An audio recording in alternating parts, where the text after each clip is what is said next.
When going through the process of approving in Sage, the first thing that you'll want to do is make sure that you go into the email and search Intacct because it's Sage Intacct. The email address will be no reply@intacct.com. You will then want to go in and click on the transaction or the purchase request that was sent to you. Scroll over here, you'll see information on that request. You'll want to hit display.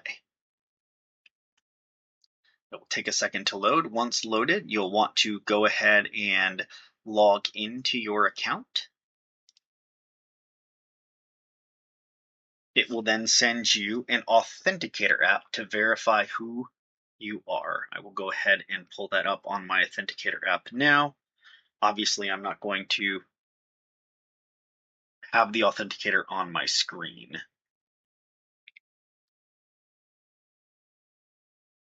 And of course, it changes while I am doing this.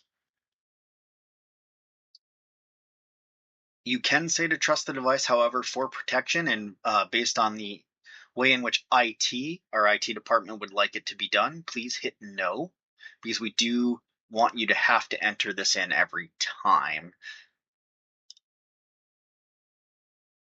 Once you have loaded into the Sage system, the Sage Intacct system, you'll want to make sure that you are not in the top level because you won't see anything. So you'll click this down arrow and click Use Sent.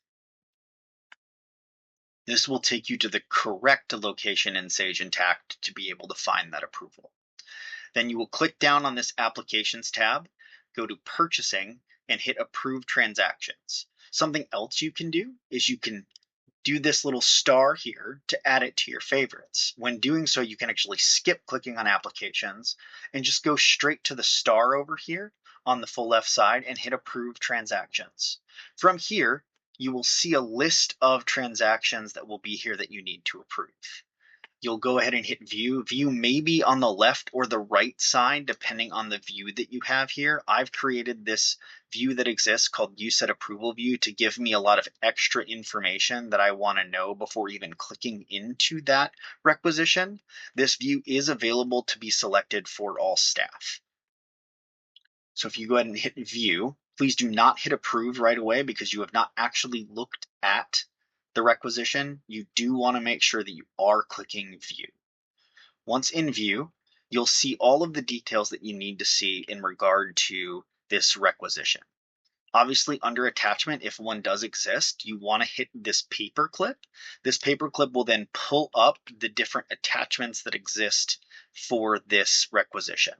So there are two here. We want to make sure we are looking at those requisitions. Obviously, in this test environment, it's just some random stuff to help us see what they look like. We will also have information down here that will list out what is being requested. So as you see here, there's supplies. Each individual supply will be listed and there will be multiple line items if multiple supplies are being requested. There will be an individual price here for what the one item costs, what the total quantity is that's being requested, and what that total cost is going to be when you put these two numbers together. If everything is correct here, you'll want to go ahead and hit approve, followed by approve. If there's something wrong with it, you'll want to go ahead and hit decline. Type in here reason for your declining. I'm just going to go ahead and type test decline just for the sake of this training. Oops, I'll spell it right. And then we will hit decline. Once that happens, it will go back to the requester to make those edits that you'll list here in the comments, and they may submit again if it's something that can be fixed. If it's something that's being declined because it's just outright declined, they will not be resubmitting. And that is how we approve transactions in Sage Intacct for USET.